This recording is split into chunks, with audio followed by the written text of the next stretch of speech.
Tingin ko ba aabot ang UST sa finals? Well, UP finalist yung tinalo eh. Siyempre, titingin ka na maganda. Sana man lang kung nakakalaban lang yan o sa baba. Oo, yung hindi Hindi ko naman inaano lahat na ganito. Kunyari, yung hindi nag-final four, yung nakakalaban. Pwedeng sasabihin pa nito, pwede ko pa sabihin na hindi pa sila dumada sa kinatatawag na acid test against sa mga final four. Ito, final four and champion. Di ba? Defending champion, right? Yes. So, bakit hindi?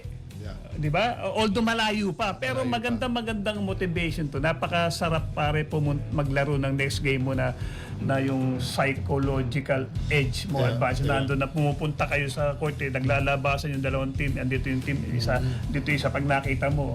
Di ba? Iba yun eh. Tapos lalaroin mo pa ito, di ba? Kasi iba yung galing sa panalo at sino yung tinalo mo. Pero siyempre, maaga ko sa maaga, okay? Pero by the looks of it, parang magandang season to para sa UST. UST.